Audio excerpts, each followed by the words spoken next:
Welcome to The Spot, the official podcast of the Protein Spot. We're more than just a meal prep cafe. Our mission is to make healthy, balanced nutrition as simple and convenient and affordable as fast food without sacrificing quality. We use real ingredients, create meals, coffee, and protein shakes that fuel your active lifestyle, whether you're an athlete, a busy parent, or just someone who wants to feel their best. On this podcast, we'll share our story, talk about the business behind building a healthier food culture, dive into practical nutrition education, and bring on athletes and experts to inspire and motivate you on your own journey. At the end of the day, it's all about building community and helping you fuel your goals, one conversation and one meal at a time. This is the Spot Podcast. Let's get started. Typically, every podcast, when it starts, they say, "Are we recording? Are we gone? Are we gone?" Every podcast I've ever listened to starts off that way. We have like a pre-recorded intro that rolls, so we're kind of good on that front. Okay. So then it just starts with, welcome to another episode of the Protein Spot Podcast. After you say that, I'm still going to say, "Are we recording?" Yeah, sorry. Is this recorded? Is this going? And then they always say, like, we were just talking about this off camera. Yeah. But we weren't talking about anything. Yeah, exactly. Today we have with us Mr. Nate. Oh, were we actually going that whole time? I don't know. See, I did it. It was recording. With us, we have Nate Illingsworth. Oh, man, like an intro. Let's go with this. Well known for being a below average bow hunter, but an above average human being. I'll give you that. I don't know. I don't actually know if I'm above average at being a human. I think you're a pretty good human. Terrible bow hunter. Yeah. Great. Yeah. The only place you can kill anything is Texas. I just shot deer sitting on corn. In Texas. Dude, for a minute, you don't know what's going to hit that feeder. When that feeder goes off. But you do, because everything's fenced in and it's the same animals. Well, listen, when that feeder goes off, I mean, the place I hunted, there's 40 different feeders, and you got to sit a different one every time. And so you have no idea what's coming into that feeder. You have no idea which whitetail deer or which pig is going to come. Yep. I love it. I'm not gonna spend the whole podcast ripping on Texas. We're not gonna make this a hunting show. I'm sure we'll talk about that a little bit. But one of the reasons why I wanted to have you on was genuinely, like, obviously for people who haven't followed along with you, you kind of started.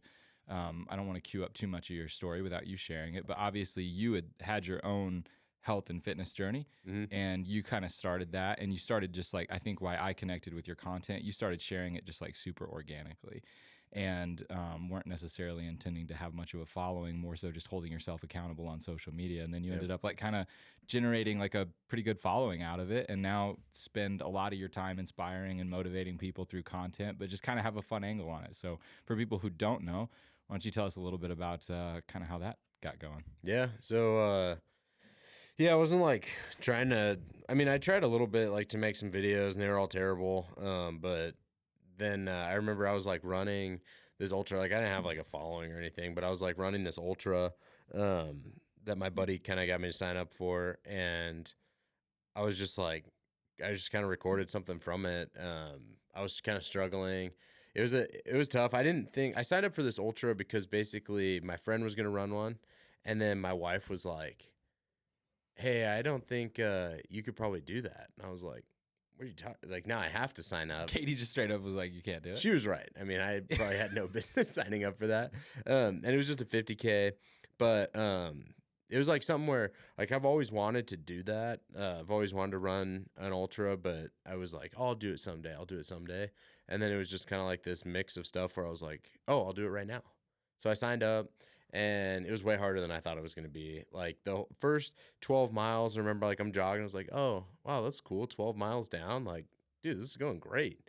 And then the turnaround was at like mile 16. And I remember like we dropped down into this canyon, and I was like thinking the whole time, I was like, I wonder if we're going to have to climb out of this canyon. And we did. And like, it was like literally like you had to climb some rocks to get out of this canyon. And then from mile 16 to mile 24, it was just all uphill. And it was in Moab, so there's no trees, there's no shade. Like, you're just taking the sun. And the whole time I was like, dude, this is horrible. So I just like pulled out my phone and I was like, dude, I'm just walking right now. I'm just trying to eat waffles and like I'm having just a terrible time. And so, yeah, that video just kind of like resonated, I guess, with a few people. And then that kind of started like my social media side of things. But that was also kind of going along the same time where, I've had this like lifelong, I guess, struggle with just being like obese and hating myself. But that just is kind of lined up with my health journey. So it's been kind of fun to share that. Was that your first ultra was in Moab? Mm-hmm. It's funny. My first one was Bryce Canyon. So, okay. Yeah. Like pretty close. Yeah. And I remember doing something very similar. I remember there was like a point that hit like mile 35 and you're going back through like the hoodoos in Bryce Canyon. Mm-hmm.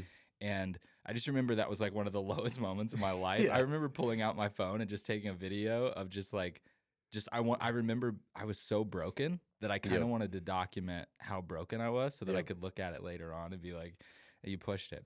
But let's take that back, because one of the things that I think is really interesting is both of us have a very similar background with like our experience into health and fitness, right? Mm-hmm. And obviously you didn't go from like that to just jumping to an ultra.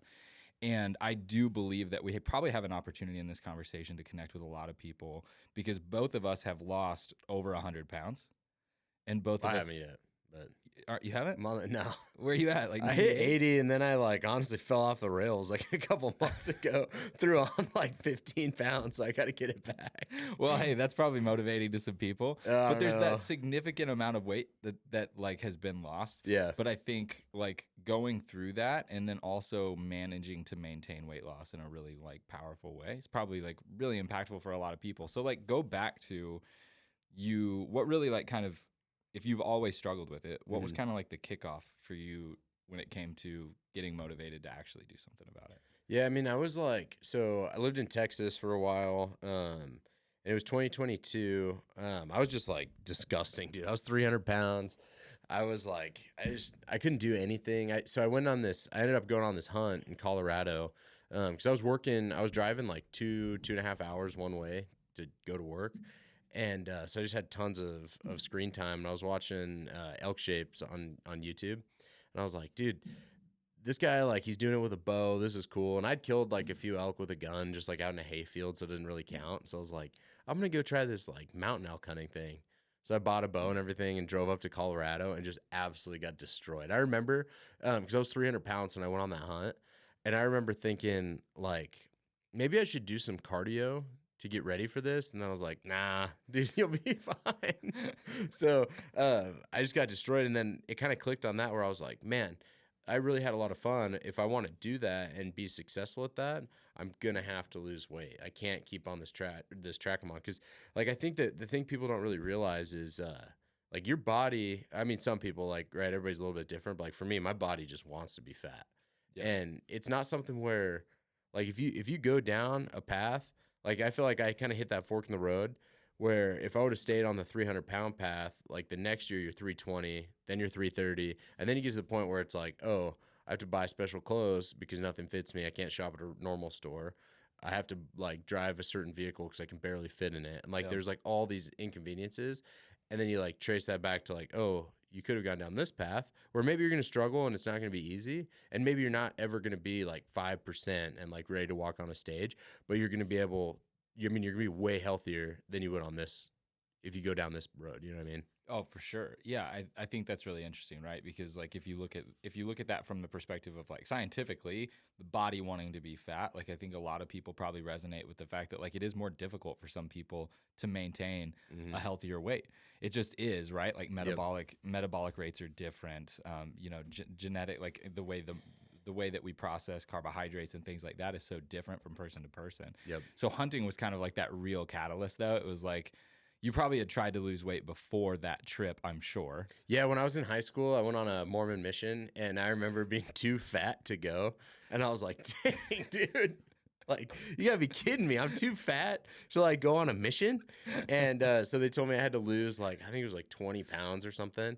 And I remember it was over the 4th of July weekend, so I'd gone pretty buck wild on standards food. for the LDS church has like, I don't know, dude, because I've seen some chunguses that are out there serving God. But dude, apparently for me, and I remember like going in to like, he was gonna like send me off basically, and I was like, dude, there's gonna be a scale in there, and I know I'm 5 pounds heavier than I need to be right now. And I was like, I'm not kidding, like I was shaking, like I was like, I'm not going to be able to go. And it's going to be because I weigh 5 pounds too much. And I was terrified. And then I went in there and there was no scale. And I was like, oh, thank you. That's crazy. I didn't know that the LDS church had physical standards for their Dude, missionaries. I don't know. I just saw this dude. Well, okay, so that's the thing is they told me, and then I got out there, and we had this like big 300-pounder that picked me up from the airport, and I was like, "How's this guy here?" Someone's gonna find that inspiring, and other people are gonna find that offending. So whenever how old were you on the mission? 18. 18. And then how old were you when you went elk hunting? Look up. Yeah, pull that up. How old was Nate Illingsworth in 2022? I don't know. I mean, let's see. 3 years ago. Take your age now and take 20 3 years away from it. 24. Nice. Yeah, 24. So that was a pretty good time, like in between there. But you like, was weight something that you struggled with at an early age? Oh yeah, yeah. Like I mean, through I've middle always been a school, high fat school, kid. stuff Yeah, like that? yeah, Yeah. yeah. I remember like, I mean, just all the stuff as a kid. Like your friends are doing stuff. You're like, oh, I can't do that. I can't do the monkey bars. Like I can't hold myself. And I don't know. I think that messes with you, and I probably have some sort of a complex about myself because of that. But yeah, like or like you do track when you're in middle school and all your friends are running, and then you have to throw. You know what I mean? Like just small stuff like that. Like at football, all your friends are in cool positions, and then you're a lineman, which like no matter what anyone says, not cool. Yeah. What I love that you said that, right? Because you said like you were always the fat kid. And one of my favorite books is Atomic Habits by James Clear. Have you read that? Yeah. He talks about the power of like identity and the way that we identify ourselves with the habits that it breeds. And I think that everyone who struggles with like weight and body image issues from a young age, it becomes their identity. Yeah. Yep. And I used to have this conversation with clients all the time because they would say, like, even in our language, we would say, like, I'm fat. And it's like just the way that we identify with that probably has like some makes it harder to break those habits. Yeah. Do you feel like there was like a time where you had to like kind of confront that identity and change it in a way from your personality? Or do you think that like it's still something that you're fighting with? Yeah, I think I probably should do that, but I haven't yet. Like, no, I think it's definitely still like, I don't know how to break that. Like, even now, like I mentioned earlier, I gained some weight. Dude, for a while, I was like, I'm not going to post for like the next 4 months. Like, I was like, I just got to go into a cave and like hide. And like, I just want to delete everything. I don't want anyone to see me. Like, you start wearing like looser fitting shirts and you're like, oh gosh, like this is like a problem. So, yeah, I don't know. I think it's just something that is there, but then also it's tough too, because you're like, well, it's kind of healthy because like I've gained 15 pounds and I think it's the end of the world. And so now I'm like, I like woke up and I was like, okay, like we're going to change this. So I'm working out hard again and like tracking macros and stuff. And like it's already headed in the right direction. But, like when so that's what it's like tough, because you're like, oh, it's good. Like, it's good to have this like identity where I hate myself, because then I won't let myself get too far off the wagon. But then at the same time, it's like, well, I don't know. It's probably annoying to people around me where like, I'll look at a picture of myself and I'll be like, dang, I'm so disgusting. My wife's like, you look like a normal person, dude. And you're like, no, I don't lie to me. Or like other people, I've had that experience. So I don't know. I think it's good and bad, but I probably won't change it. I think there's a mixture there, because it does serve a little bit as like, it reminds me of like bumper guards when you're bowling. Yeah. It is kind of the lane. Yep. And I struggle with the same thing, where it's like, for me, you know, the way we see ourselves versus the way that other people perceive is so drastically different. Yep. And it's not healthy mentally, but it is healthy physically. Yeah. And to your point, I don't know if I would change it, because, you know, like for me, I've talked about it before on the podcast. I still track almost like every single day, at least loose like macros, right? Because I have to have those guardrails. Yeah. Because if I don't, the slope is so slippery. Oh, dude. Yeah. That like for me, it would be, it's either be obsessed one way or be obsessed the complete opposite. That's the thing that I feel like people don't realize that. I was thinking about, like, it's not just that you are, like, hey man, I fall off the rails and I eat too much. It's like, dude, I'm like a literal addict to food.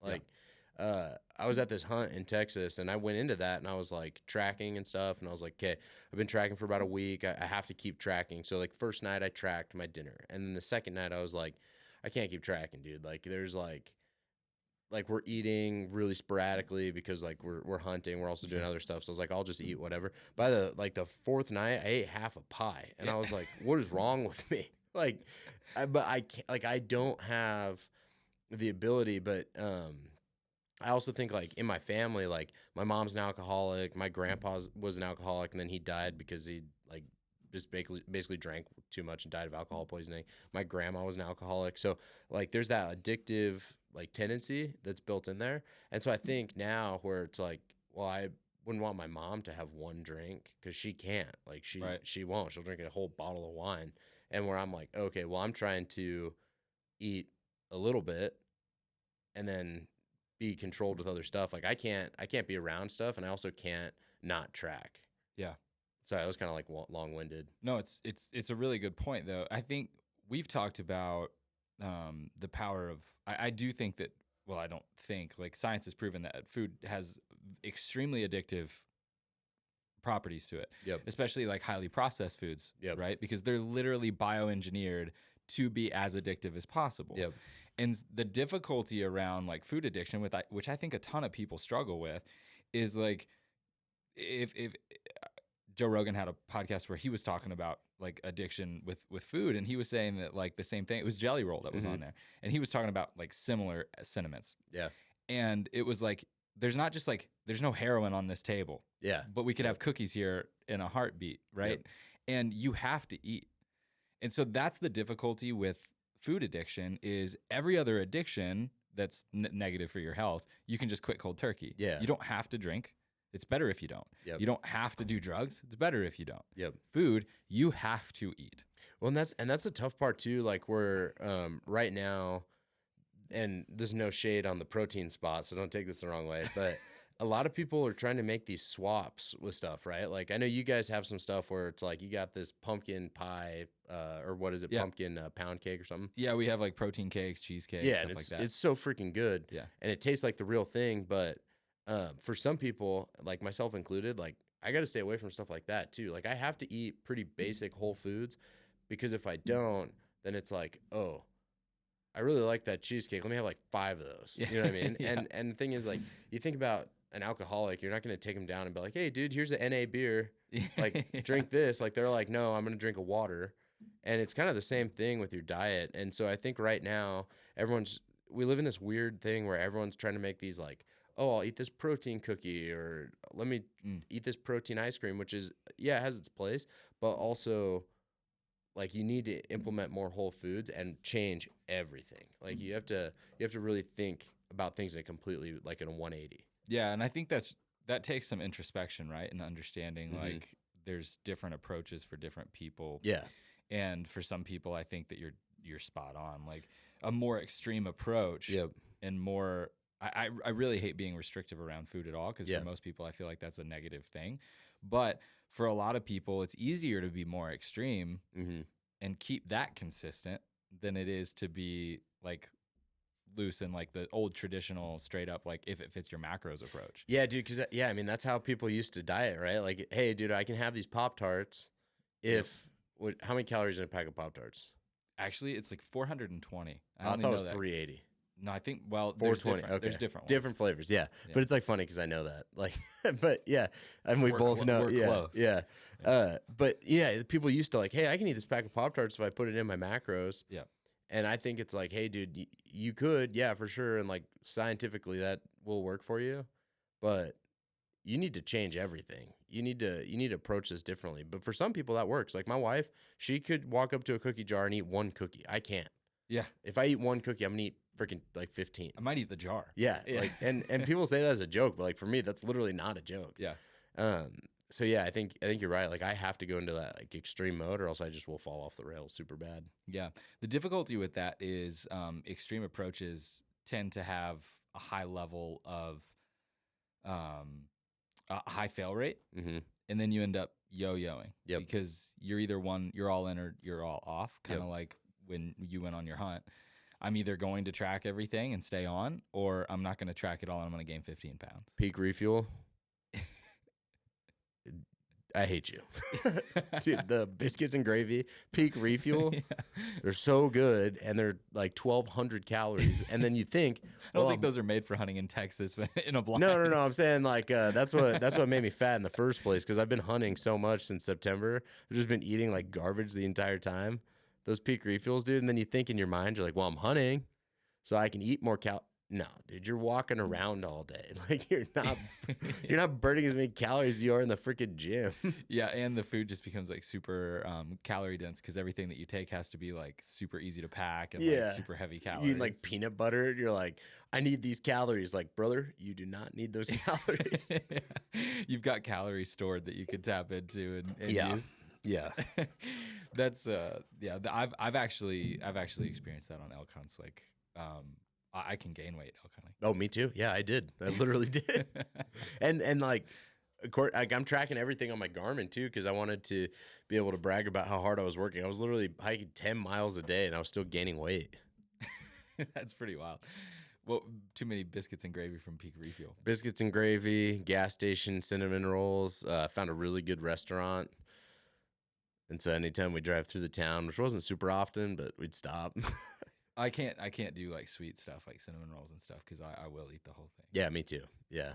I remember I went into this gas station and bought a cinnamon roll and ate it like in my car, and then went back in because it was so good. I bought another one.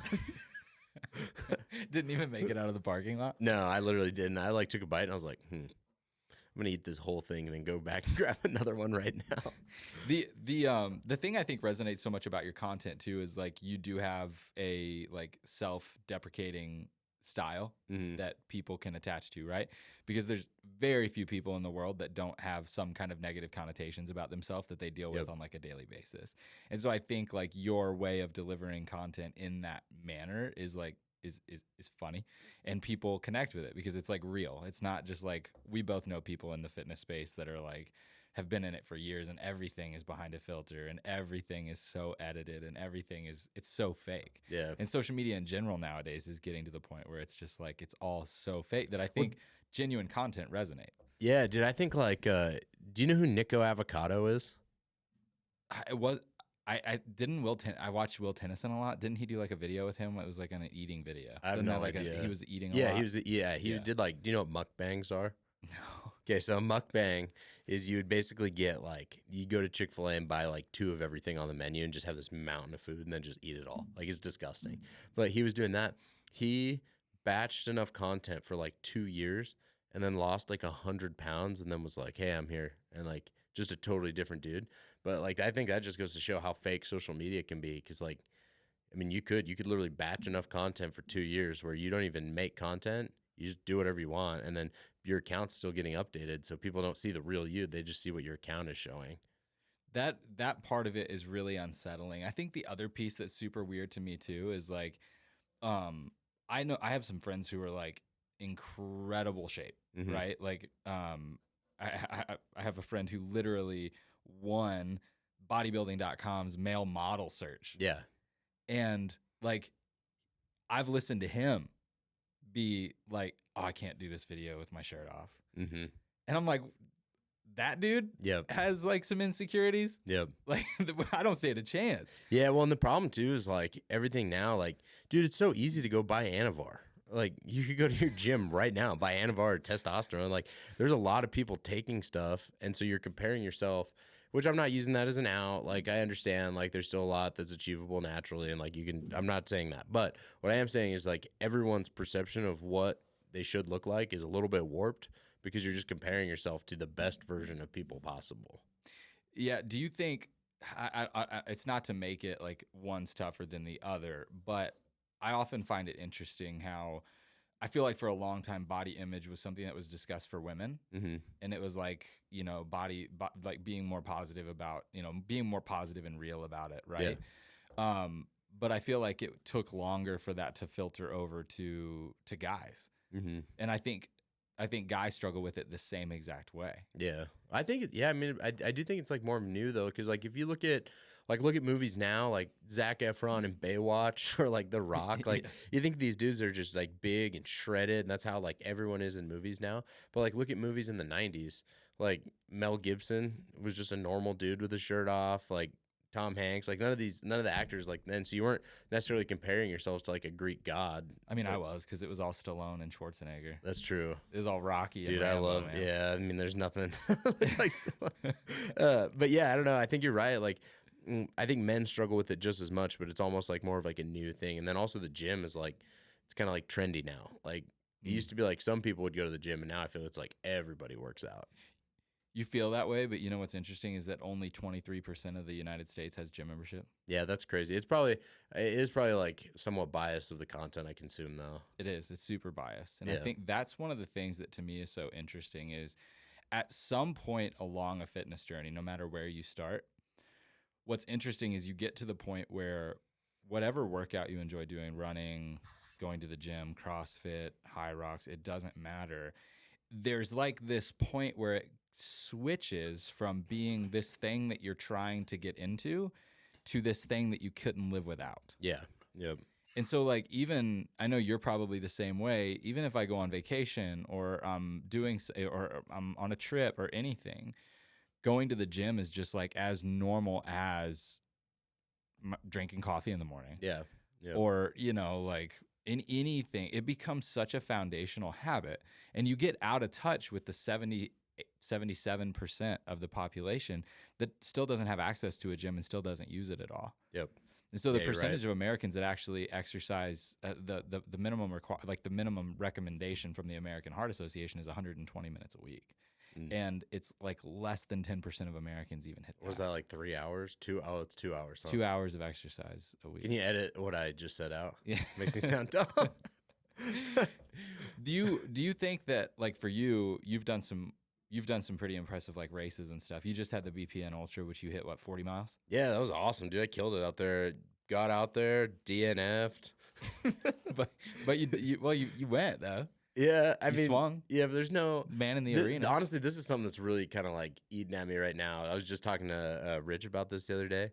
I hate when people are like, "Dude, you made it 45 miles. That's awesome." I'm like, "No, it's not.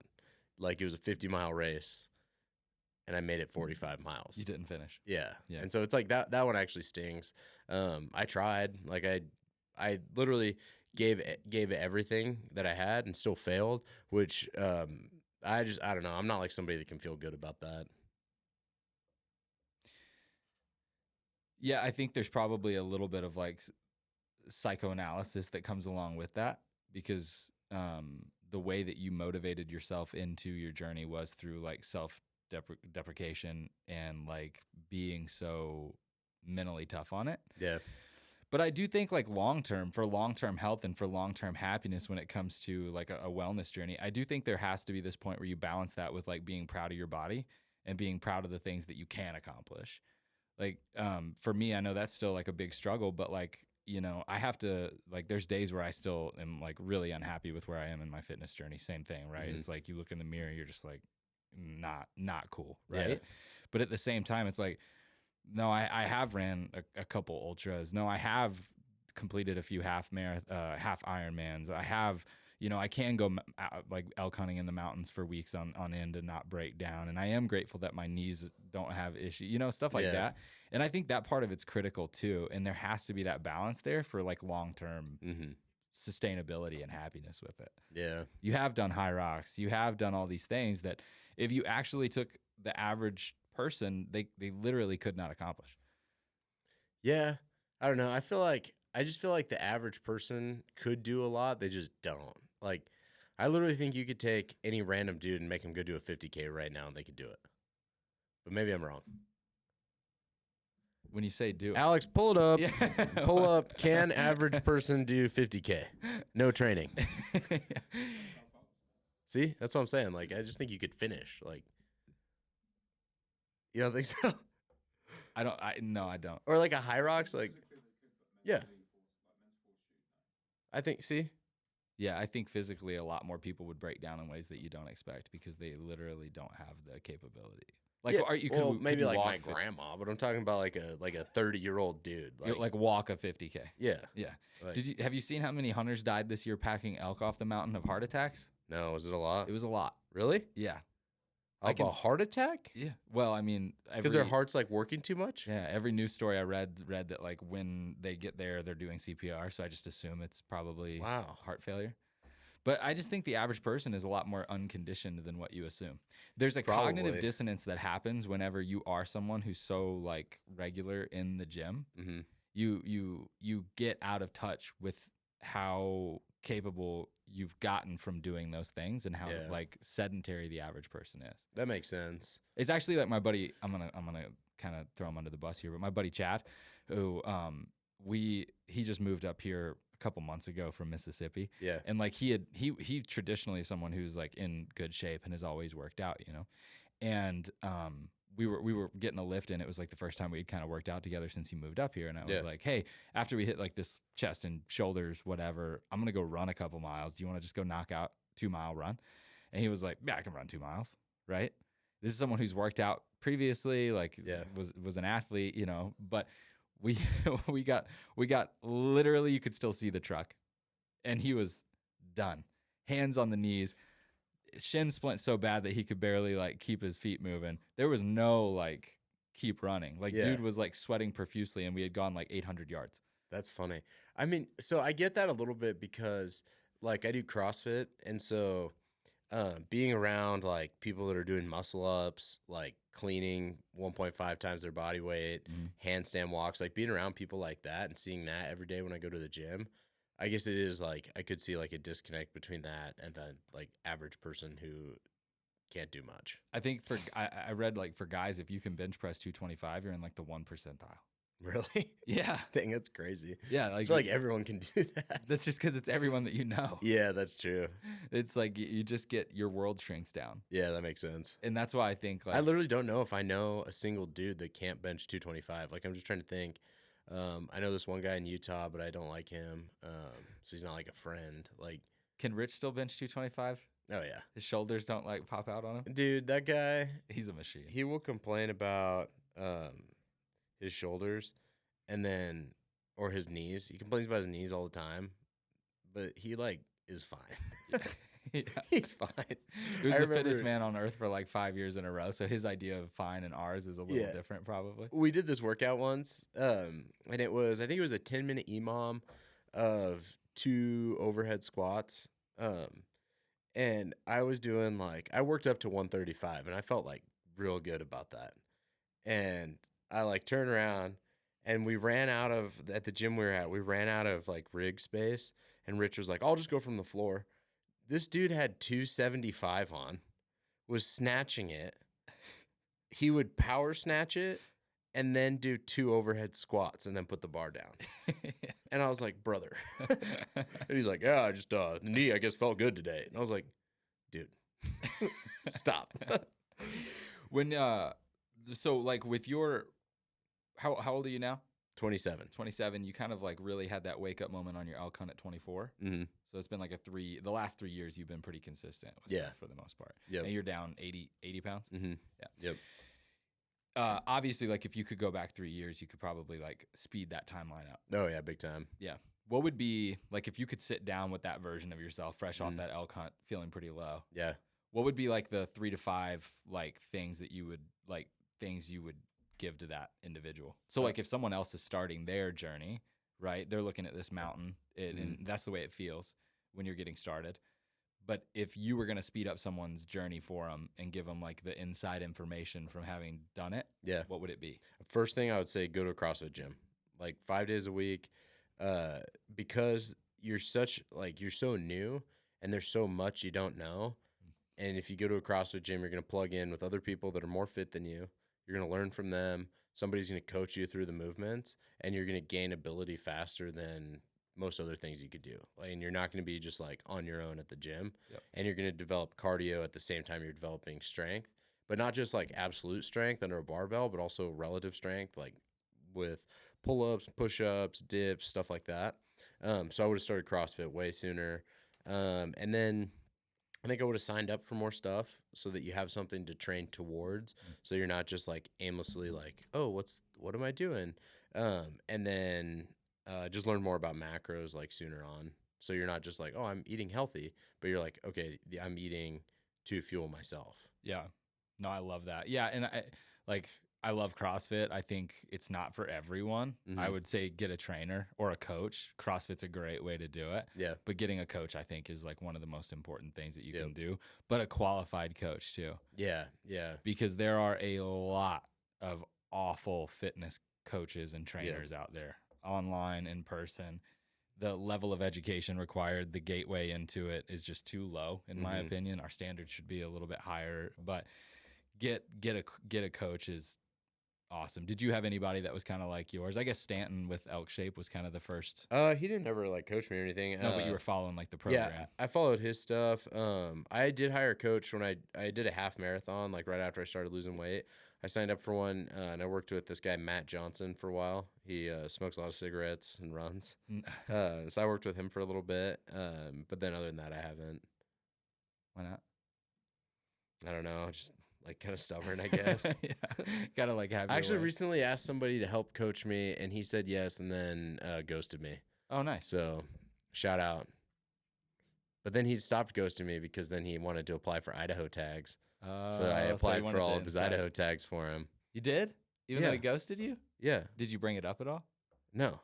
Oh. Dude, I'm on that 50 Cent energy. I would be petty. Well, I talk to this guy like somewhat regularly. I'd be like, yeah, dude, here's the ones you need to apply. And then just stop. just out of there. Funny. Yeah, so maybe I should get a coach. Yeah.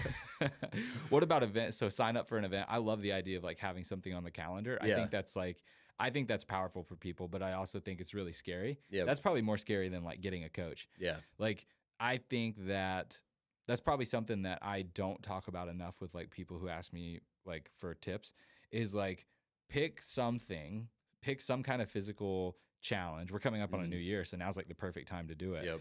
But put a Hyrox race on the calendar, or pick a run, or even like a local CrossFit competition. Yep. I don't care what it is, but maybe it's elk hunting for a lot of guys, Yeah. right? Put something on the calendar that you physically aren't capable of doing right now. Yep. Because the day of reckoning is going to come, and you are going to have to show up for that thing. Yep. And there's like this moment of realization of like, yes, you trained for it, and no, you didn't. Like the accountability behind that is really strong. Yeah. Just ask Alex. He has a Hyrox on Sunday. Hey, Alex, pull up your Hyrox race. Okay.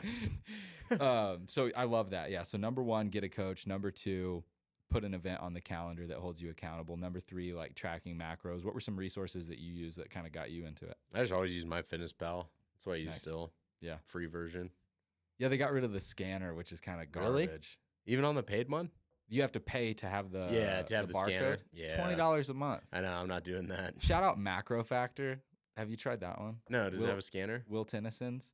It's great. It's $11 a month, so it's cheaper. It has a scanner. It also has AI. You can take a picture of your food. Like, it's way better. Probably just keep on the free. The free MyFitnessPal. Yeah. You have everything in there so long that it like keeps track of it. It's like MyFitnessPal eats first. That's what we always joke about. Because like you have to pull that thing out and you're like, how much of this enchiladas can I eat? What's the fitness goals for 2026? I want to get down to like probably around 200 pounds is where I think I'd be healthy. Where are you at right now? Like 240 something. Okay. I've been kind of scared of the scale. Really? Yeah, dude. You just avoid it? Well, I know where I'm at just like by the way I look and feel. So I'll start weighing myself again pretty soon. Like I have corrected quite a bit from where I messed up, but I gotta like get back down. The old gray mare ain't what she used to be like 2 months ago. All right.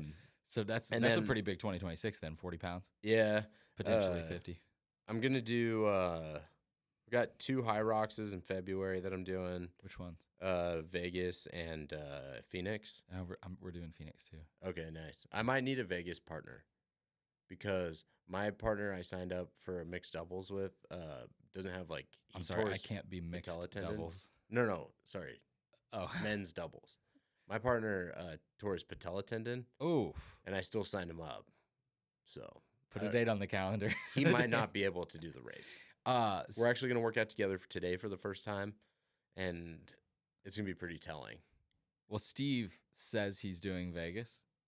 and he told me, quote, put it on the calendar. So there's about a 30% chance that Steve's serious. Okay. And that we're going to do it. And if so, we're going to do it. Otherwise, yeah, I'm all in. Okay. I'll do Vegas. And then I'm Do you probably have a finish time in mind? For the Phoenix one, I'm trying to do like hour 20. Is that a solo? Yeah, that's solo. And then Vegas is just, I have no idea, because if that buddy is able to do it with me, I'm gonna have to do all the stations by myself, and our time is basically just gonna be how fast can that guy run.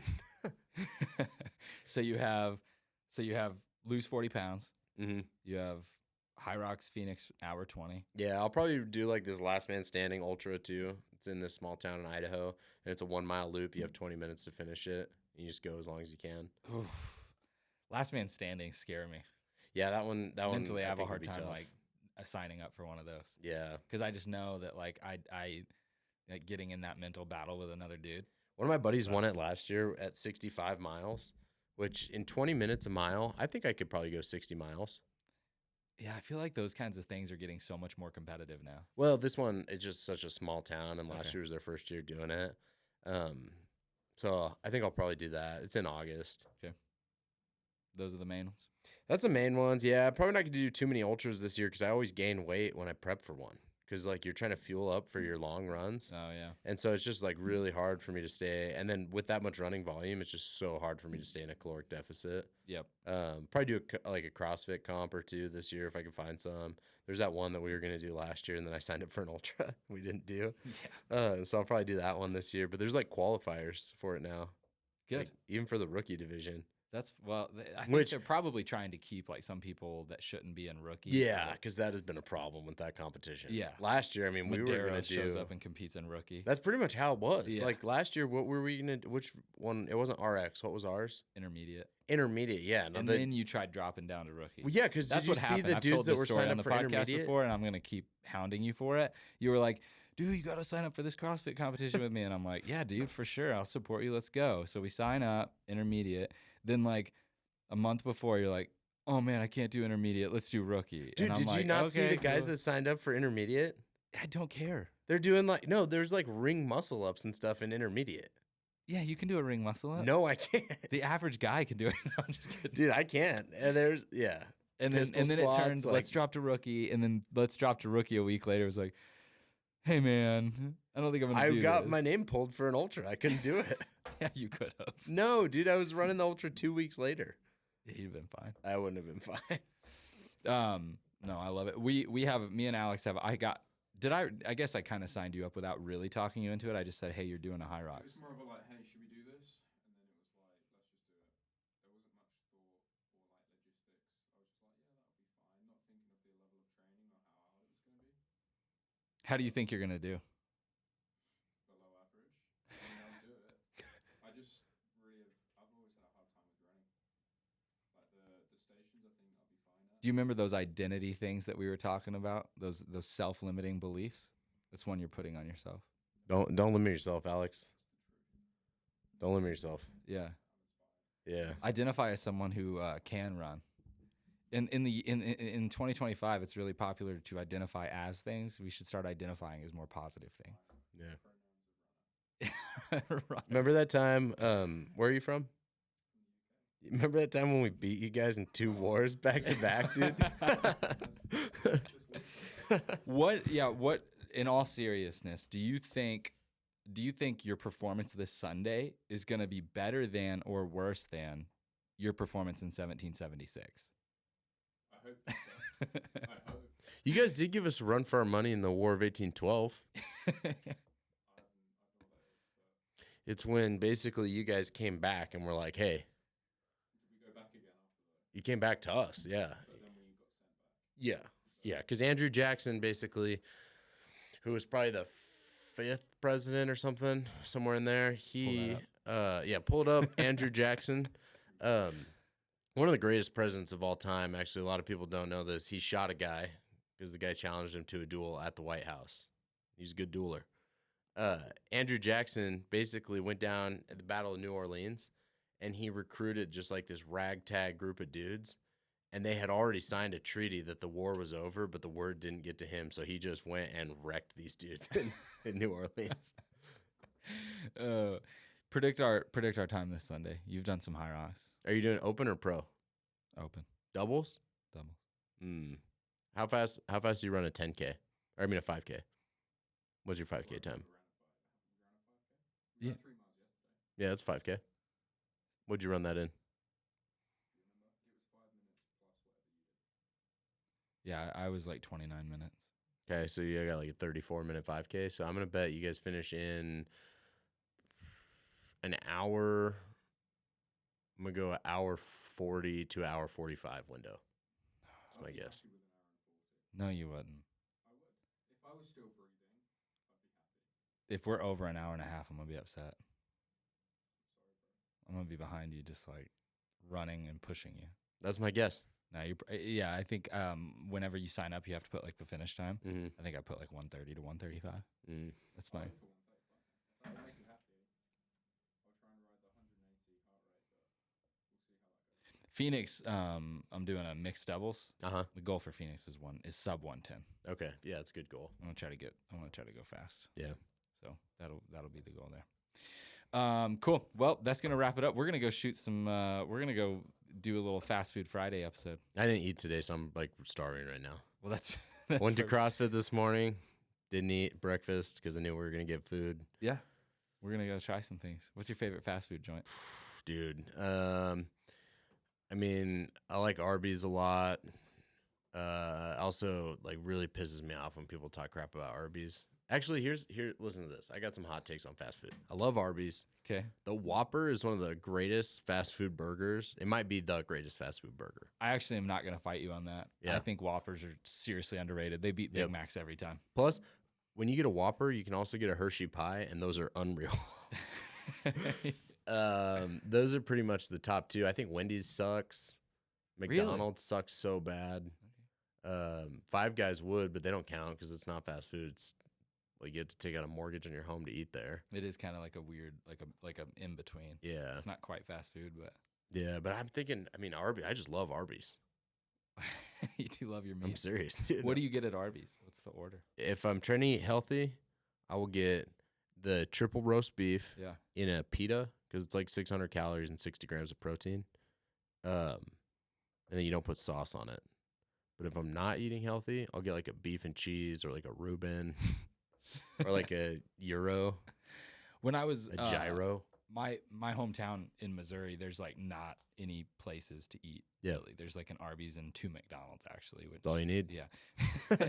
And so the other day, whenever I was back there hunting, I actually went to Arby's and was like, I asked ChatGPT, like, what's the best macros at Arby's?